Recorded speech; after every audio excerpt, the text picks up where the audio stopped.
நம்ம ஏகே ஏன் ரீசெண்டாக பேட்டி கொடுக்குறேன் அப்படிங்கிறத அவரே சொல்லிட்டாரு. ஸோ அதை என்ன தெரிஞ்சுக்கிறதுக்கு முன்னாடி இந்த மாதிரி டெய்லி அப்டேட்ஸ்க்கு நம்ம சேனலை சப்ஸ்கிரைப் பண்ணிக்கோங்க. ஸோ நம்ம ஏகே இப்போ ரீசெண்ட் நாளாக வந்து தொடர்ந்து கார் ரேஸில் வந்து பங்கு பெற்றுட்டு வராருங்கிறது நம்ம எல்லாத்துக்குமே தெரியும். ஸோ தேர்ட் பிளேஸ் வந்து துபாயில் இந்தியாவுக்கே வந்து பெருமை சேர்த்திருந்தாரு. அதுக்குமே நம்ம எல்லாத்துக்குமே தெரியும். இப்போ அவருடைய இன்ஸ்பிரேஷனான ஆர்டன் சென்னா அப்படிங்கிறவருடைய அந்த நினைவு இடத்துக்கு போயிட்டு அவருடைய காலை வந்து முத்தம் கொடுத்துட்டு அந்த சிலையை வந்து முத்தம் கொடுத்துட்டு அந்த வெளியில வந்த வீடியோ அப்படிங்கிறது நிறைய பேருக்கு வந்து ஒரு இன்ஸ்பிரேஷன் வீடியோவாக தான் இருந்துச்சு. ஏன்னா ஒட்டுமொத்த ஊடகங்களுமே வந்து அந்த வீடியோவை தான் வந்து காட்சிப்படுத்திக்கிருந்தாங்க. ஏன்னா அந்த அளவுக்கு அவர் ஏற்கனவே சொல்லியிருந்தாரு சென்னா தான் வந்து என்னோட இன்ஸ்பிரேஷன் அப்படின்னு.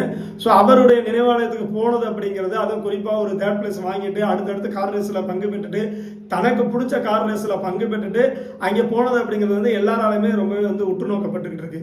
இப்போ விஷயம் என்னன்னா, சினிமாவில் வந்து ஏகே வந்ததுக்கு அப்புறம் நிறைய பேட்டி கொடுப்பதை வந்து தவிர்த்துக்கிட்டே வந்திருந்தாரு.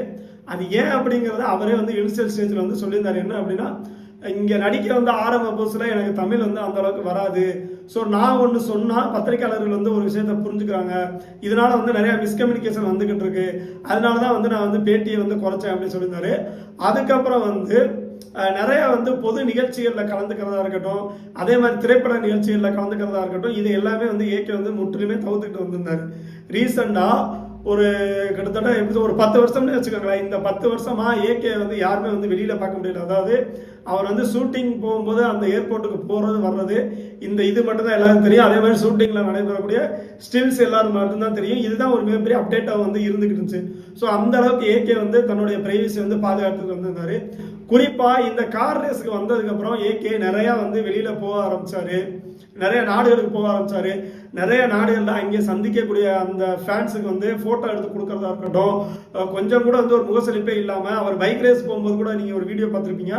ஒரு ஃபேன்ஸ் வந்து ஃபாலோ பண்ணி இந்த மாதிரி உங்களை தான் நான் தேடிக்கிட்டு இருக்கேன்னு சொல்லும்போது என்னையும் தேடுறீங்க, நான் என்ன கொலைக்காரனா அப்படின்னு கேட்ட அந்த வீடியோலாம் பார்த்துருப்பீங்க. ஏன்னா அந்த அளவுக்கு வந்து நிறைய ஃபேன்ஸ் வந்து ஏகே போகிற இடத்துக்குள்ள போயிருந்தாங்க. அப்போ கூட அவர் வந்து சொல்லியிருந்தாரு, நான் வந்து பைக் ரேஸை வந்து என்னை பண்ண விடுங்க, நீங்கள் வராதிங்க, இவ்வளோ தூரம் நீங்கள் வந்து செலவு பண்ணி வராதிங்க அப்படிங்கிற மாதிரி தான் சொல்லியிருந்தாரு.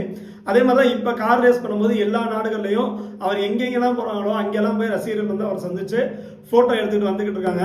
ஸோ இந்த கார் ரேஸில் அவர் ஜெயிச்சதுக்கப்புறம் ஒரு பேட்டி கூட கொடுத்துருந்தாரு. அந்த பேட்டியில் தான் அவர் என்ன சொல்லியிருந்தார் அப்படின்னா, அஜித் வாழ்க விஜய் வாழ்க, நீங்கள் எப்போ வாழ போகிறீங்க, உங்களுக்கு பிடிச்சதை வந்து செய்யுங்க, இந்த மாதிரிலாம் வந்து நிறைய பேட்டியில் வந்து சொல்லியிருந்தாரு. அதே மாதிரியே பத்மபூஷன் அவார்டு வாங்கிட்டு வந்ததுக்கு அப்புறம் கூட பேட்டி கொடுத்திருந்தாரு. இப்போ நம்ம ஏகேட்ட ஒரு பேட்டியில் ஒரு நிருபர் வந்து என்ன கேட்டிருக்காங்க அப்படின்னா, நீங்கள் கொஞ்ச நாளாவே கலந்த சில வருடங்களாவே வந்து நீங்கள் பேட்டி கொடுக்கல, இப்போ ஏன் வந்து நீங்கள் பேட்டி கொடுத்துக்கிட்டு இருக்கீங்க அப்படின்னு கேட்டப்ப அவர் என்ன சொல்றாரு அப்படின்னா, இந்தியாவில் வந்து சினிமா, லைக் கிரிக்கெட், அதே மாதிரி அரசியல், இந்த 3 வகையான பேட்டிகள் மட்டும்தான் வந்து இந்தியாவில் பெரும்பான்மையாக பார்க்கப்படுது. இந்த 3 வகையான பேட்டிகள் மட்டும்தான் இந்தியாவிலே வந்து ரொம்ப பிரசித்தி. பட் ஆனால் ஸ்போர்ட்ஸ் ரிலேட்டடாக, அதாவது கார் ரேஸ், பைக் ரேஸ், இந்த மாதிரி ஸ்போர்ட்ஸ் ரிலேட்டடான பேட்டிகள் வந்து அதிகமாக வந்து பார்க்கப்படுவதில்லை, அதற்கான அவேர்னஸ் வந்து ஏற்படுறதில்லை.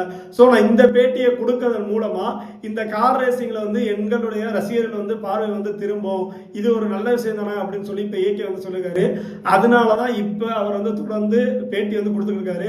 ஸோ இந்த பேட்டியின் மூலமா ஏகே வந்து என்ன பிளான் போட்டிருக்காரு அப்படின்னா, கார் ரேசிங்கான அந்த ஸ்கோப் என்ன இருக்கு, கார் ரேசிங்கான அந்த இன்ட்ரெஸ்ட் என்ன இருக்கு, மேலை நாடுகளில் வந்து கார் ரேசிங் பார்த்தீங்க அப்படின்னா கிட்டத்தட்ட இங்கே எப்படி கிரிக்கெட்டோ அதே மாதிரி அங்கே வந்து ஃபுட்பாலு, கார் ரேசிங் வந்து ஒரு இணையான விளையாட்டுகளை வந்து பார்க்கப்படும். இந்தியாவில் மட்டும்தான் கிரிக்கெட்டுக்கு மட்டுமே வந்து முன்னுரிமை கொடுத்துக்கிட்டு இருப்போம். ஸோ இந்த மாதிரி கார் ரேஸாக இருக்கட்டும், பைக் ரேஸாக இருக்கட்டும், இந்த மாதிரி ரேசிங்லேயே வந்து நிறைய ஸ்கோப் இருக்குங்கிறது ஏகே போனதுக்கப்புறம் தான் நமக்கே தெரியும். இப்போ கார் ரேஸ், பைக் ரேஸ் இருக்குங்கிறது நமக்கு தெரியும். ஆனால் அவர் போய் ஒரு தேர்ட் பிளேஸ் அவார்டு வாங்கினதுக்கப்புறம் தான் ஓகே இந்த ரேஸில் வந்து இந்த அளவுக்கு வந்து ஒரு முக்கியத்துவம் இருக்குது அப்படிங்கிறது வந்து வெளியில் தெரிய ஆரம்பிச்சிச்சு. ஸோ இதுதான் வந்து தான் பேட்டி கொடுக்கறதுக்கு காரணம் அப்படின்னு சொல்லி இப்போ அவரே வந்து ஓப்பனப்பாக சொல்லியிருக்காரு.